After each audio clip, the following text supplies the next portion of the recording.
Eh bien, bonjour à tous. Ravi de vous retrouver pour un nouveau webinaire. Salut Jean-Christophe, salut Cyril. Bonjour. Bienvenue à tous ceux qui sont déjà connectés, ceux qui sont en train de se connecter. Il y a beaucoup de monde qui est en train de se connecter. On va attendre encore une petite minute que tout le monde soit là avant de démarrer. Moi, je vois parmi les présents qu'il y a beaucoup de personnes normalement qui connaissent l'outil, mais je fais juste un petit rappel. Pour ceux qui découvrent l'outil, vous avez un petit onglet, il y en a qui ont commencé à écrire en bas à droite qui s'appelle Chat, sur lequel vous pouvez interagir, poser des questions et faire vos remarques. Donc n'hésitez pas à participer. L'idée, c'est d'avoir un webinaire assez interactif pour qu'on puisse répondre à vos questions. Je vois qu'il y en a pas mal qui écrivent. Super. Bonjour à tous ceux qui ont déjà écrit. Vous avez aussi un onglet questions. Si vous voulez poser une question peut-être un peu plus technique ou plus précise, on se dit qu'on y répondra en live pendant la présentation si c'est en lien avec le sujet. Sinon, on s'est laissé de toute façon un long temps de questions-réponses à la fin pour y répondre. Et vous avez un onglet sondage, mais on n'a pas forcément prévu de l'utiliser pour l'instant. 13h03, je propose qu'on commence pour essayer de tenir les délais. On s'est donné à peu près 45 minutes pour vous présenter le sujet ascendance et les modalités de souscription et les questions-réponses. Et dernière petite info, vous recevrez évidemment la présentation qui est déjà en ligne d'ailleurs sur la plateforme Baltis. Donc ce sont les mêmes slides. Et pour ceux qui doivent partir un petit peu plus tôt, le webinaire il est enregistré. Donc vous pourrez accéder au replay de manière automatique à l'issue de la séance. Sur les speakers du jour, donc moi Alexandre Toussaint, donc je gère la plateforme Baltis dans l'écosystème Magelim que je vais vous présenter rapidement après. Jean-Christophe et Cyril que vous voyez en visio, donc Jean-Christophe cofondateur d'Ascendance et Cyril le directeur financier qui vous présenteront évidemment Ascendance juste après. Et donc, l'ordre du jour assez simple, rapide présentation de Magelim pour vous expliquer quel est le lien effectivement entre l'ADN du groupe et le projet Ascendance, la présentation d'Ascendance par Cyril et Jean-Christophe, et ensuite je reprendrai la main sur la partie conditions de souscription, fiscalité, calendrier, etc. Donc le groupe Magelim, qui se veut explorateur de nouvelles voies d'investissement, regroupe 3 expertises. L'immobilier via Magelim REM, Magelim Capital sur la partie Prêt Equity et Magelim Infrastructure sur l'infrastructure et une plateforme Baltis sur laquelle on retrouve ces thématiques de manière 100% digitale. L'objectif du groupe, c'est de porter des projets d'investissement qui sont utiles pour les territoires, pour les citoyens et les entreprises, d'où le fait d'avoir l'immobilier pour les territoires et les entreprises et les startups pour les citoyens et les entreprises. Aujourd'hui, c'est un peu plus de 4,4 milliards d'actifs sous gestion, avec une grosse dominante immobilier qui doit représenter peut-être 70 ou 80%, avec une volonté d'accélérer sur la partie private equity et infrastructure. L'expertise, elle vient de 4 filiales historiques qui sont Foncière Magellan, qui s'appelle désormais Magelim REM, Turgot, A Plus Finance et Baltis. Et on regroupe un peu plus de 120 collaborateurs partout en France. Donc les 3 expertises, donc Magelim REM vraiment pour la partie immobilier, sur la partie SCPI, club deal et fonds à création de valeur. La partie Magelim Capital et infra sur le private equity et les infrastructures. Et Baltis qui est une plateforme d'investissement sur laquelle justement on retrouve des projets immobiliers, du financement de start-up et des sujets alternatifs. Ce qui nous caractérise dans le groupe, c'est alors bien sûr la dimension entrepreneuriale, parce que beaucoup d'entrepreneurs dans le groupe. L'ancrage territorial, on est très présent en région et on veut accompagner des projets régionaux, qui soient immobiliers ou plus corporate, et surtout à travers une stratégie de co-investissement. Et c'est justement ça qui nous rassemble aujourd'hui avec Ascendance, que c'est, vous allez voir, un co-investissement aux côtés d'acteurs régionaux, d'acteurs majeurs et experts aussi du sujet. Donc 120 collaborateurs un peu partout en France, avec une grosse partie, un peu plus de la moitié aujourd'hui à Paris. Je passe rapidement sur le comité de direction qui rassemble les grandes expertises du groupe. Et pour faire un petit zoom sur la partie Baltis, donc plateforme d'investissement du groupe Magelim, partie immobilier et start-up. Et sur la partie start-up, on a fait un petit focus. Au total, c'est un peu plus de 110 millions d'euros qui ont été financés depuis 2016. Une communauté d'investisseurs qui grandit. On a un peu plus de 16 000 investisseurs aujourd'hui. Quelques start-up financées, notamment dans la rénovation énergétique, dans l'industrie, dans l'assurance, dans le spatial aussi. Et on a 4 expertises, 4 thèses d'investissement sur lesquelles on travaille sur Baltis. La première qu'on appelle la décarbonation de l'économie, c'est de pouvoir décarboner plusieurs secteurs d'activité, dont notamment l'aéronautique qui nous concerne aujourd'hui, mais aussi le transport, la mobilité, la logistique et tout ce qui tourne autour de l'eau et des océans qu'on va lancer à partir de septembre. L'immobilier durable et responsable, c'est plutôt la thèse qu'on avait eue depuis le départ avec la partie rénovation énergétique et construction bois.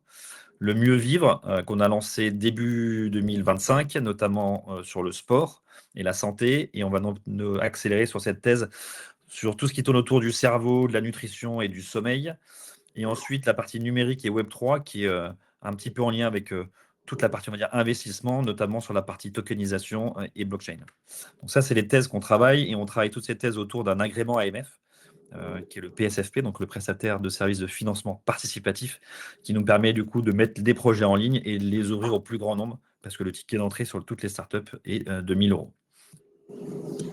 Voilà, j'ai fait rapide. Cyril, Jean-Christophe, je vous laisse la main. Vous avez aussi la main sur les slides. D'accord, merci Alexandre. Donc, bonjour à tous, ravi d'être ici avec vous. Jean-Christophe Lambert, cofondateur et CEO d'Ascendance, et je suis avec Cyril qui est le directeur financier.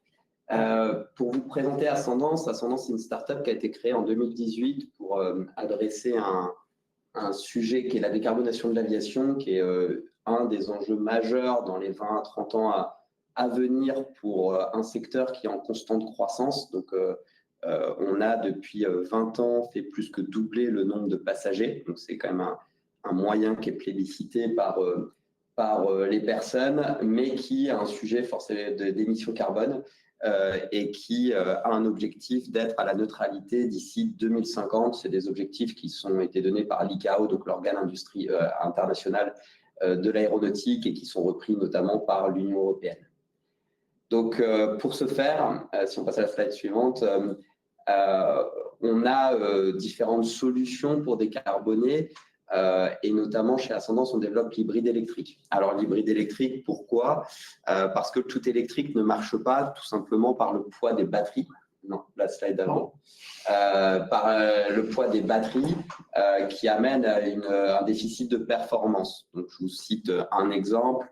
1 kg de fuel, c'est l'équivalent de 25 à 40 kg de batterie. Donc, si vous mettez 100 kg de fuel, vous êtes déjà à 2,5 tonnes, 4 tonnes, ce qui est totalement impensable pour un avion pour qu'il puisse voler. De l'autre côté, on a potentiellement l'hydrogène, mais l'hydrogène qui vient de façon très tardive et qui va être une solution à 2040, 2050, pas avant. On a vu qu'Airbus avait notamment retardé tous ses projets. Et donc, une solution très pragmatique et qui répond aux besoins, c'est l'hybride électrique. Donc, l'hybride électrique, c'est une solution assez pragmatique et simple avec les technologies d'aujourd'hui de décarboner, de réduire le carburant dépensé dans un avion. C'est quelque chose qui est évolutif parce que c'est compatible à la fois de ce qu'on appelle des carburants d'aviation durable et à terme de l'hydrogène.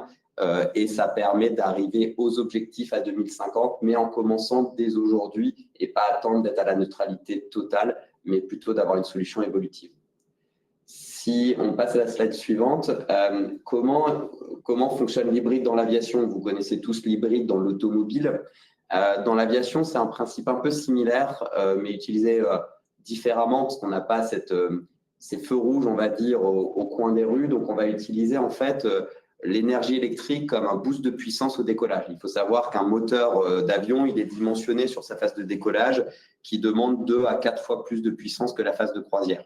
Donc, on va venir mettre un moteur thermique moins puissant qui va être dimensionné sur la phase de croisière et on va mettre un boost électrique pour les phases de décollage et de montée, ce qui fait qu'on va avoir une optimisation globale de l'usage du thermique qui va nous amener à avoir des réductions de carburant jusqu'à 50% selon les avions, les applications. Si tu passes, une beauté aussi de l'hybride, c'est le fait qu'on ait une capacité de recharge en vol. Donc, comme un peu un plugin sur l'automobile, vous allez utiliser votre énergie électrique et vous allez avoir soit le choix de recharger au sol, ce qui est la phase recommandée, mais vous pouvez aussi recharger en vol, ce qui vous abstreint de recharge au sol. Ça permet de déployer l'avion de façon beaucoup plus rapide et de façon indépendante de l'arrivée des bornes de recharge, notamment au niveau aéroportuaire. Donc, cette stratégie dans l'hybride électrique, elle se traduit par le développement de 2 produits chez Ascendance. Un premier produit qu'on appelle Sterna, qui est un un ensemble de technologies d'hybrides électriques qu'on offre à des avionneurs et à des dronistes. Et puis, en 2018, quand on a créé la société, on n'avait pas cette adoption aujourd'hui de l'hybridation telle qu'elle est depuis le Covid. Et donc, on a développé notre propre avion, qui est une équivalence à l'hélicoptère, qui permet de faire des missions de surveillance, de transport de passagers, de service médical, et qui est le premier utilisateur de notre technologie hybride. Pour vous détailler un peu ce qu'on fait dans l'hybridation, on a développé 3 technologies clés. Alors, ce qu'on ne développe pas, c'est le moteur thermique, parce que ce sont des technologies et des moteurs qui existent sur le marché. Par contre, on va fournir tout l'environnement électrique qui permet d'hybrider ces moteurs. Donc, on a 3 technologies clés sur lesquelles on a 52 brevets. On a un pack batterie. Donc, j'ai mentionné que la batterie était un élément qui ne pouvait pas être la solution complète à la décarbonation, mais elle fait partie quand même de la solution d'hybridation. On a un logiciel qu'on appelle l'Hybrid Operating System, qui est un système d'exploitation hybride, donc qui va gérer notamment l'ensemble de l'énergie thermique, électrique et sa distribution dans l'avion. Donc, c'est plutôt un système logiciel. Et puis, un cœur hybride qu'on appelle Hybrid Core Unit, qui va être toute l'architecture électrique pour s'occuper que l'électricité et la puissance soient bien distribuées sur l'ensemble des hélices et des moteurs dont l'avion est fourni. Donc, cette technologie, elle permet d'économiser jusqu'à 50% d'économie de carburant et du coup, par conséquence, d'aller jusqu'à 50% de réduction d'émissions de CO2. Alors, au niveau marché, on a un séquencement sur le marché où on va d'abord aborder les drones de différentes catégories, civils et militaires. Donc, on n'est pas sur des petits drones type DJI que vous voyez pour prendre des photos, on est sur des drones de plus de 30 kg qui peuvent aller à plusieurs tonnes. Ensuite, à très court terme, on a un marché de l'aviation civile de petits avions qui peuvent aller jusqu'à des 19 places, où là, on a signé déjà un partenariat stratégique et on a lancé un projet avec Daher, Safran et Collins Aerospace sur l'hybridation d'un avion Daher. On a à moyen terme les avions régionaux type ATR qui vont plutôt transporter 40 à 80 personnes.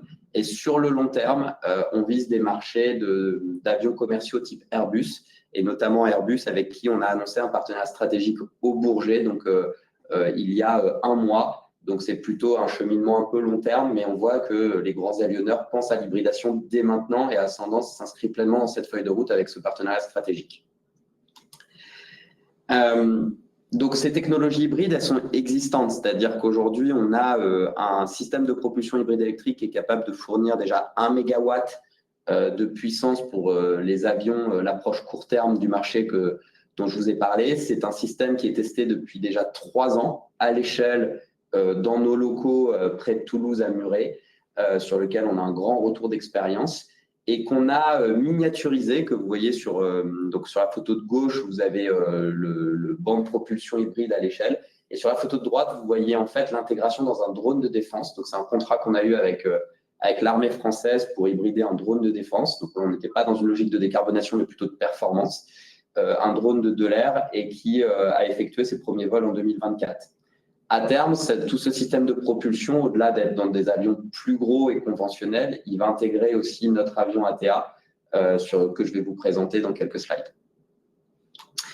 Donc, pour revenir à la stratégie commerciale, on a un séquencement, on vend la technologie à des drones, donc on a déjà un contrat, on vend la technologie à des avions qui sont d'une première dimension et notamment on a un partenariat stratégique, un premier projet avec Daher. Et à terme, ce qui nous permet aussi de développer notre vision et de garder de l'avance technologique, c'est notre avion ATA qui embarque l'ensemble de nos technologies. Justement, sur cet avion ATA, c'est un avion qui se porte sur le marché de l'hélicoptère. C'est un appareil qui peut transporter 4 à 6 passagers avec une charge maximale de 400 kg.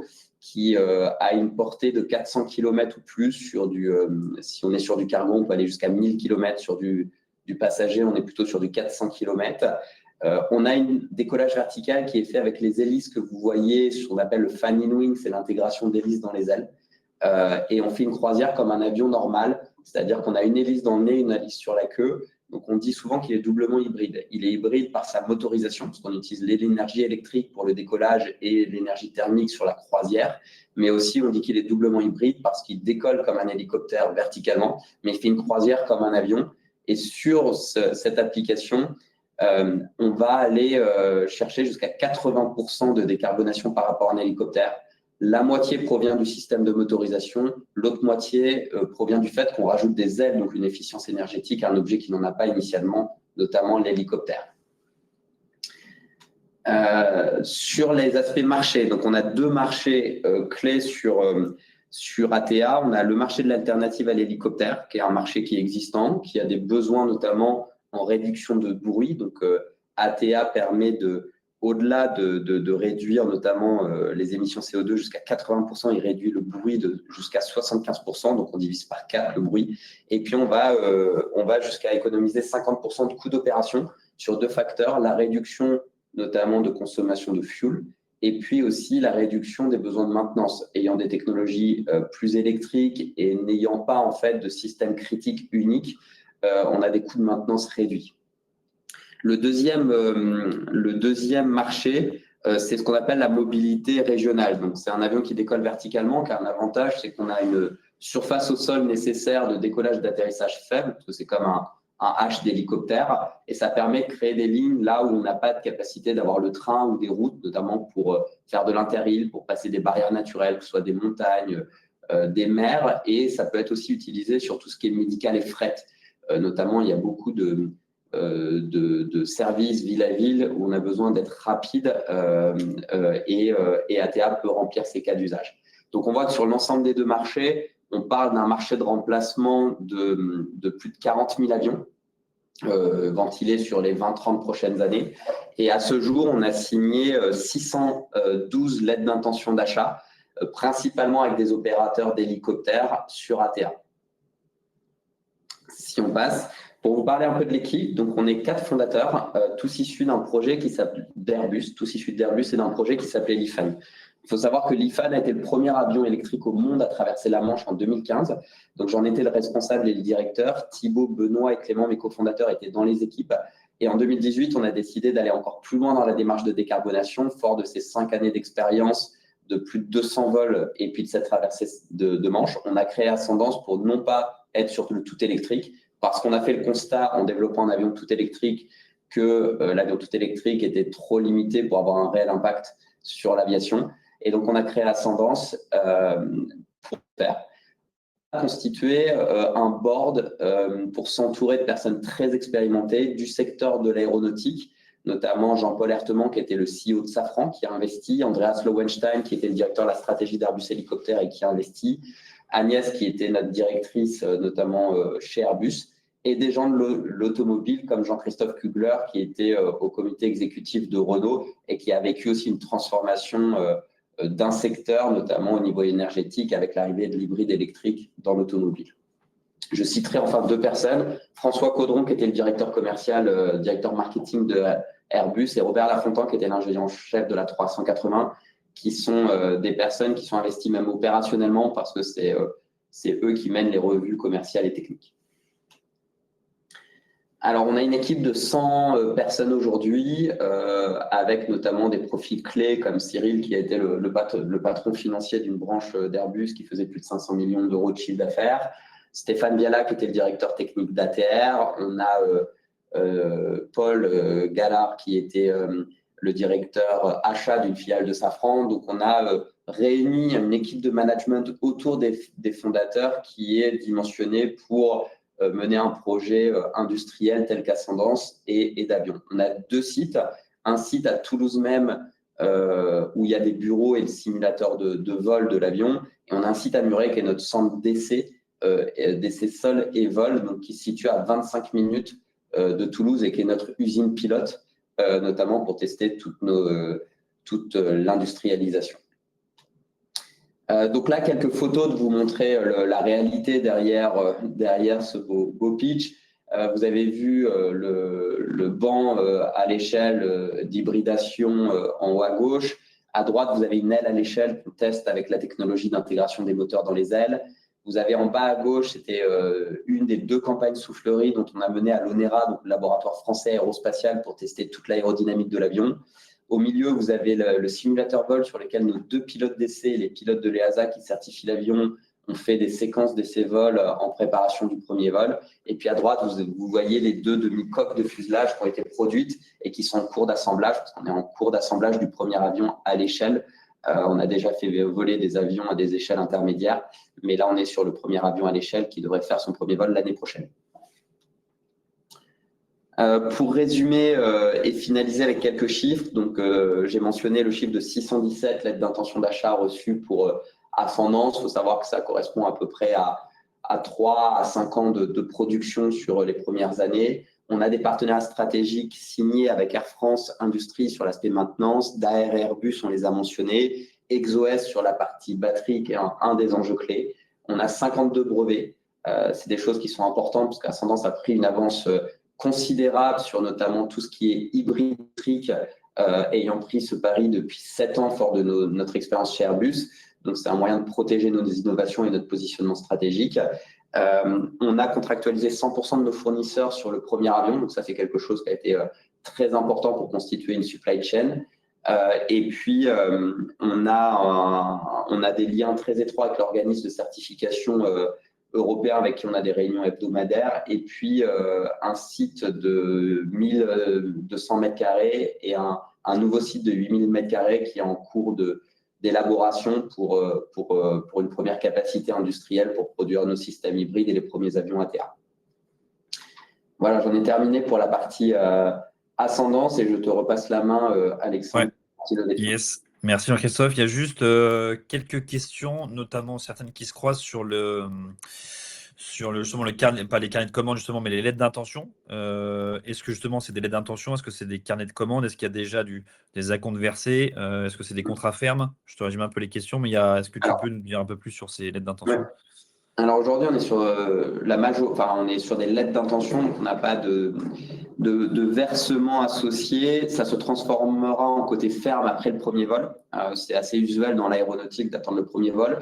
On a eu quand même des premiers préversements. Donc, on a eu quand même des commandes qui se sont affermies en amont du premier vol, donc un très bon signal du marché.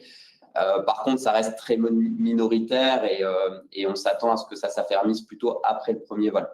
Voilà, donc ça, c'est sur la partie avion. Sur la partie Sterna, on a 2 contrats en cours, un sur le contrat lié au projet Daher que j'ai mentionné et un sur la défense sur le drone. Et aujourd'hui, on a 6 appels d'offres en cours sur la technologie hybride. Donc voilà, on a 2 sources de revenus. Il y en a une qui proviendra de l'avion, c'est l'affermissement des lettres d'intention d'achat. Et l'autre source de financement et de revenus, c'est la vente de la technologie hybride pour des avions, des drones et des avions. Ok. Il y a une question aussi justement sur ce partenariat avec Daher qui demande si c'est Kodiak ou TBM. Alors, on est des experts. Aujourd'hui, on est sous NDA, on ne peut pas communiquer sur l'avion qui sera hybridé. Les 2 sont envisagés, c'est à Daher de communiquer sur l'avion qui sera hybridé. À terme, ils ont une volonté d'hybrider les 2. Par contre, sur le projet en question et le premier qui sera hybridé, je ne peux pas communiquer publiquement sur ce sujet. Mais les 2 sont considérés et ce sera à Daher de déclarer publiquement sa priorité. Ça marche. Il y a encore 2 autres questions. Je ne sais pas si vous les voyez là sur le chat. En croisière, de la force de portance générée par le profil des ailes et celui des hélices. Alors, très bonne question. En fait, la portance est totalement sur les ailes en phase de croisière. C'est-à-dire que on n'a pas de portance liée aux hélices intégrées, c'est que sur la phase verticale.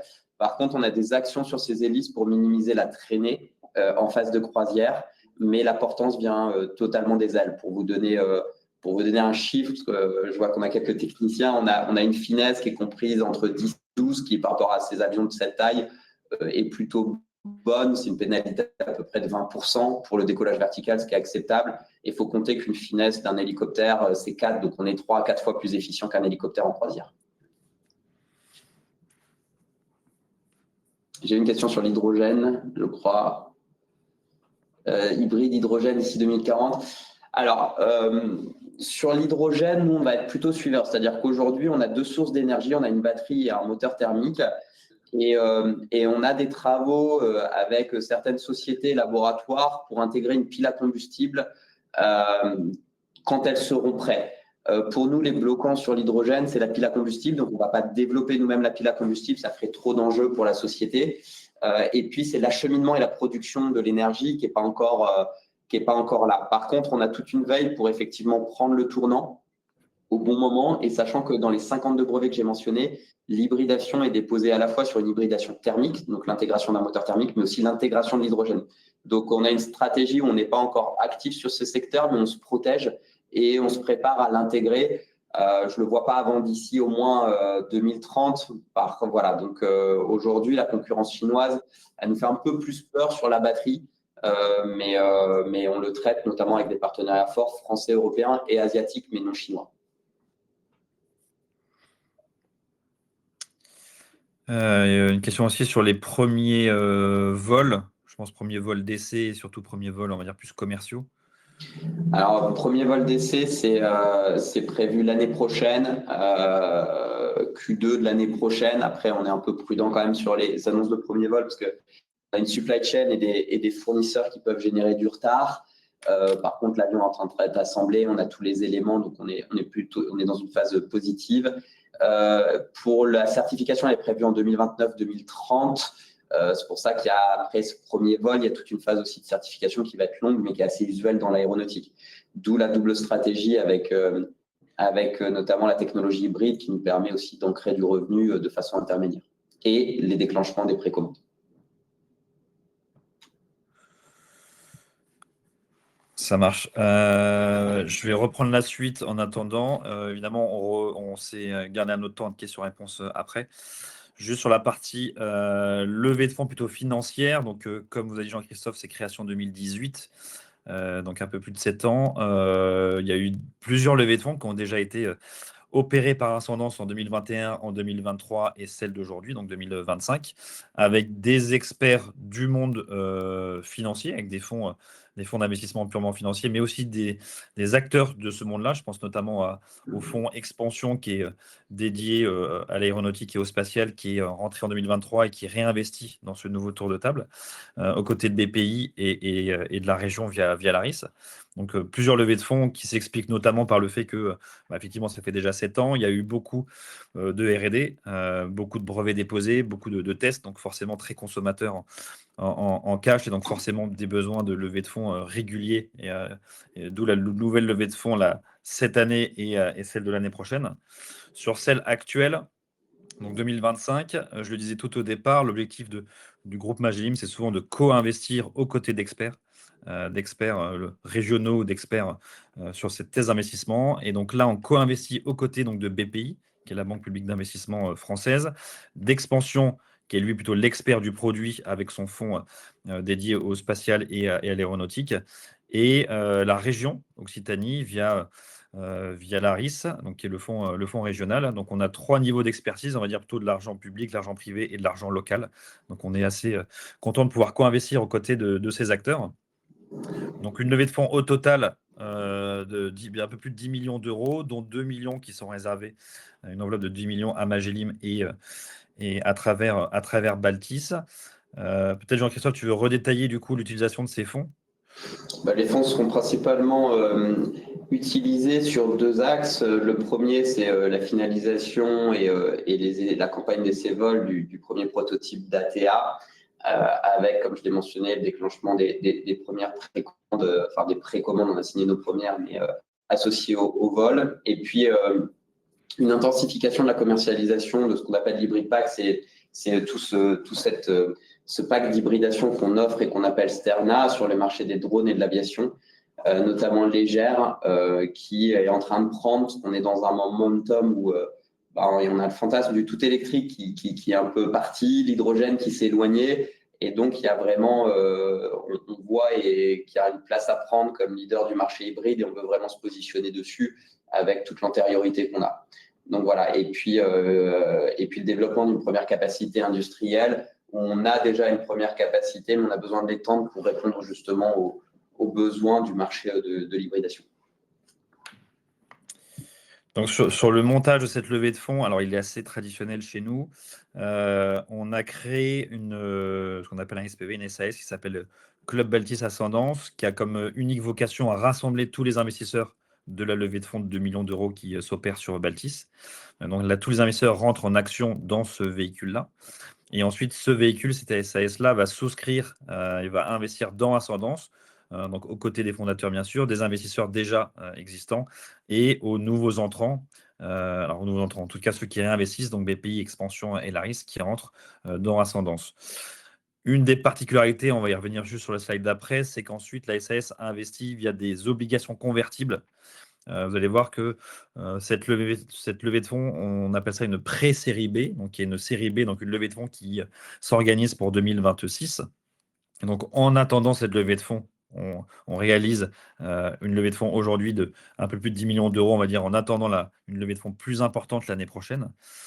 Et afin de ne pas figer la valorisation sur laquelle on rentre, on est passé sur un format obligation qui se convertiront lors de la levée de fonds 2026.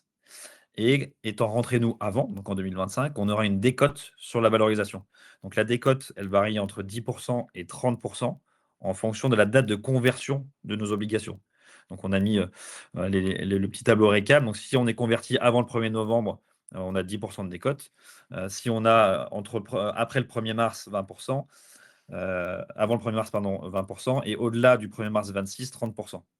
Donc ça, c'est entre guillemets pour récompenser ceux qui ont investi en premier. Donc c'est plutôt la prime au premier investisseur. Donc il y a une décote. Et la décote, elle aura jusqu'à mars 26 et sur une durée de maximum 24 mois. Donc au 24 mois maximum, on sera converti. Mais logiquement, le scénario devrait être une conversion d'ici premier trimestre ou au plus tard deuxième trimestre 2026. Ensuite, sur les scénarios de sortie, donc on parlait de la partie commercialisation notamment jusqu'en 2029 voire 2030. Donc on est parti nous sur un scénario de 4 à 5 ans d'investissement et avec un potentiel de rendement, un potentiel de performance de x4.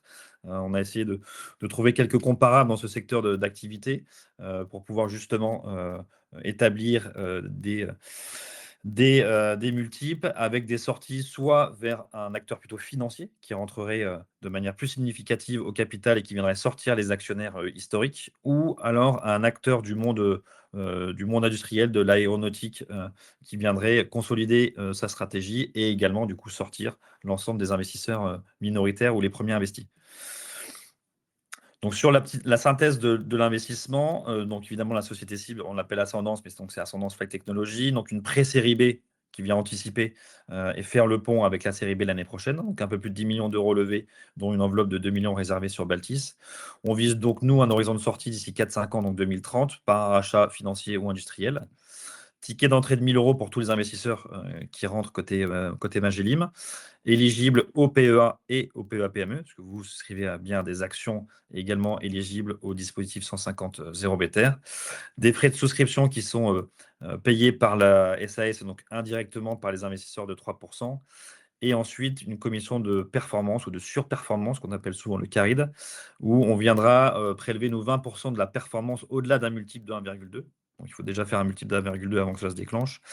Et ça, parce que nous, à chaque fois que le groupe on prend une participation dans une entreprise, on veut aussi avoir un rôle actif dans le développement et l'accompagnement des sociétés dans lesquelles on investit. Donc, c'est pour ça qu'on est souvent au board et on essaye de s'impliquer un maximum pour développer, accompagner et conseiller la startup. Et donc, on vient nous aussi participer à la création de valeur. Et c'est comme ça aussi que nous, on aligne nos intérêts en disant, voilà, plus la valeur est importante pour l'investisseur, plus elle l'est également pour nous, quoi. Le petit résumé, donc l'éligibilité donc en direct, PEA, PEA-PME et personne morale. Les frais, j'en ai parlé. Et on peut souscrire à partir de 14 heures directement sur la plateforme donc baltis.com. Donc pour ça, il faut ceux qui ont un compte peuvent directement souscrire. Ceux qui n'ont pas encore de compte, vous pouvez le créer assez rapidement, personne physique ou personne morale. Et ensuite, toute la partie souscription se fait de manière digitale. Et vous pouvez verser les fonds via un virement, carte bancaire ou effectivement via votre PEA.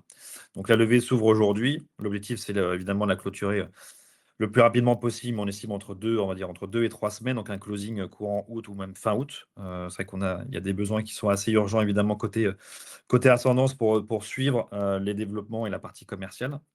Donc c'est pour ça qu'on ouvre aujourd'hui. Donc vous avez tous les accès qui sont en ligne. Sur les interlocuteurs, de manière assez classique, vous retrouvez vos interlocuteurs en termes de partenaires CGP que vous connaissez chez Magellim. Et sur Baltis, même chose assez classique avec Mariama et Maxime qui se tiennent évidemment à votre disposition pour la partie inscription, la partie souscription. Et ensuite, une fois que l'opération sera bouclée, pour ceux qui sont moins familiers, vous aurez un outil, un onglet actualité sur la plateforme sur lequel on viendra régulièrement alimenter en termes d'actualité, de photos, mais aussi de sondages ou l'objectif, c'est d'aller animer la force du collectif et la puissance de la foule. On dit souvent ça pour, si jamais Jean-Christophe ou Cyril ont des besoins de rencontrer quelqu'un, besoin de vous envoyer des sondages, des tests ou des avis, on utilisera l'outil actualité pour essayer d'animer la communauté de manière régulière. Même chose pour vous inviter à des événements, etc. Donc, on essaie de faire vivre un maximum l'investissement presque tous les mois via cet onglet Actualité. Je reprends le fil des questions. Il y a une question intéressante finalement d'Olivier sur la concurrence sur ce marché-là. Jean-Christophe. Donc sur la concurrence, sur la concurrence de l'avion, on a une concurrence plutôt chinoise-américaine, mais qui est partie sur des solutions totalement électriques, donc avec des distances très faibles, donc de 50 à 80 km d'autonomie quand on est à 400 plus. Donc on est sur des segments complémentaires, j'ai envie de dire. Notre différenciant majeur est vraiment sur l'hybridation et la distance qu'on peut offrir. Donc, on va offrir 400 km, ils vont offrir 50 à 80 km sur des micro-trajets. Voilà. Donc, c'est cette concurrence-là qui est au niveau international. Sur l'hybridation, aujourd'hui, on n'a pas totalement, on a un concurrent américain, mais qui est positionné plutôt sur un moteur thermique hybridé, alors que nous, on offre tout l'ensemble autour. Et donc, c'est vraiment là où on a pris une avance franche et claire, et c'est ça qu'on veut vraiment cranter. Voilà. Et il y a une question de Thierry, alors peut-être que tu vas mieux l'apercevoir que moi. Perspective de production à partir de la certification des avions. Oui. Donc, on vise une cadence de production de 100 avions par an à l'année 5 ou 6. Souvent, en fait, on a un point de visée, on a un ramp-up, ce qui veut dire que la première année, on va produire 10 à 20 avions maximum, et puis on va aller venir lisser ce ramp-up-là sur 5-6 ans. Donc voilà, c'est un ramp-up qu'on a fait avec nos équipes industrielles.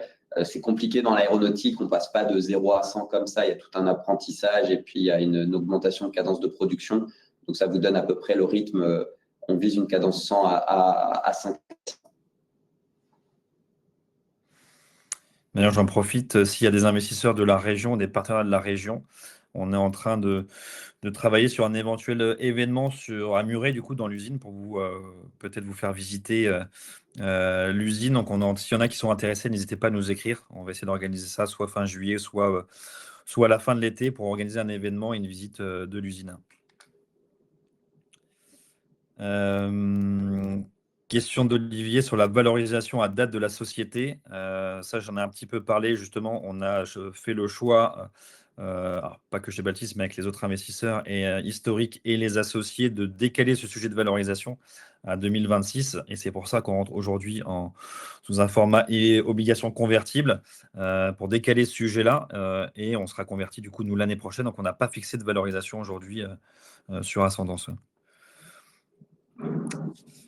Question de Maxime sur les frais Baltis. Alors, les frais Baltis, il n'y en a pas forcément effectivement sur tous les projets, bien vu. Il n'y a pas forcément d'explication, ça dépend des projets, ça dépend de la taille des collègues, ça dépend de l'urgence, ça dépend de beaucoup de facteurs. On en a mis sur Ascendance, on en a mis sur l'avant-dernier projet aussi. Mais on a plutôt tendance à en mettre maintenant systématiquement sur tous les projets. Question de Maxime également sur les scénarios de sortie pessimiste, cible et optimiste. Alors effectivement, nous on a fait un seul scénario qui est, on va dire, le cible. Donc ça avec le multiple de x4 qu'on qu'on a extrait provient notamment de comparables sur nous, l'estimation de la valo qu'on pense aujourd'hui et en 2026 et sur la valorisation qu'on pense en 2029-2030. Sachant qu'on reste évidemment sur un investissement qui est risqué, parce qu'on reste sur du capital investissement, donc avec des risques et surtout avec une performance qui n'est pas capée, hein, évidemment. C'est-à-dire que si dans 5 ans, Ascendance est revendu, le fruit de cette vente sera partagé entre les investisseurs, donc il n'y a pas de cap, donc l'optimisme peut être très optimiste, mais voilà, il y a aussi un risque, même si Ascendance a été créé en 2018, a quand même éliminé beaucoup de risques, notamment sur les brevets, les lettres d'intention, l'équipe, l'usine.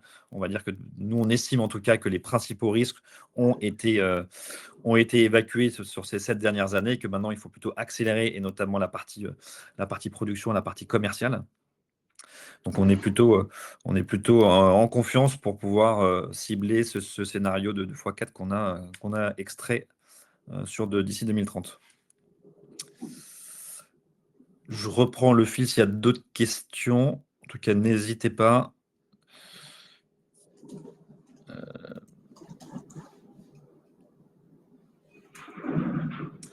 Est-ce que, il y a une question peut-être pour Cyril sur les. On n'a pas trop parlé d'éléments financiers aujourd'hui, ou en tout cas en termes de perspective, notamment à partir de 2026-2027. Est-ce qu'il y a quelques éléments financiers qu'on peut partager? Je vois les questions en même temps, hein. Je suis en train de lire. Perspective financière, seuil de rentabilité, on estime aujourd'hui à horizon 2031 milliards sur la base de business plan qu'on a établi. Donc, comme le disait Jean-Christophe tout à l'heure, on a un scénario avec un ramp-up, on va dire, réaliste et prudent de monter en cadence des avions, donc avec un chiffre d'affaires qui décollera sans faire de jeu de mots plutôt à horizon 2030-2031. Avec aussi l'avantage, comme vous expliqué également, d'avoir deux technologies. Une technologie Sterna qui pourra arriver sur le marché en amont de l'avion, et donc qui pourrait être vendue à des tiers, à des avionneurs bien avant 2030. Ça marche, merci. Je reprends le fil aussi. Je pense qu'on a fait le tour. N'hésitez pas, hein, si vous avez des questions sur la partie développement, ascendance, la partie souscription. On a encore 2-3 minutes, donc on peut évidemment y répondre.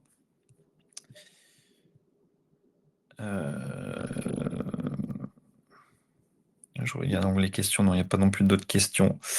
S'il n'y a pas d'autres questions, on va pouvoir conclure. Comme je vous disais au départ, le replay sera évidemment disponible s'il y en a certains qui sont arrivés en cours de route. La présentation est déjà en ligne pour ceux qui veulent rentrer un petit peu dans le détail. Et bien sûr, on se tient tous à dispo si vous avez des questions sur Ascendance ou sur la partie investissement.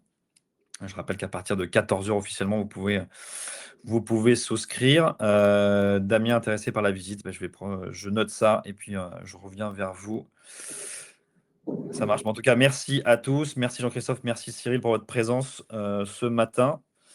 Merci à tous ceux qui étaient présents aussi. Et puis, on se dit à très vite pour la suite de l'aventure. Merci. Très bonne journée à tous. Au revoir. Au revoir.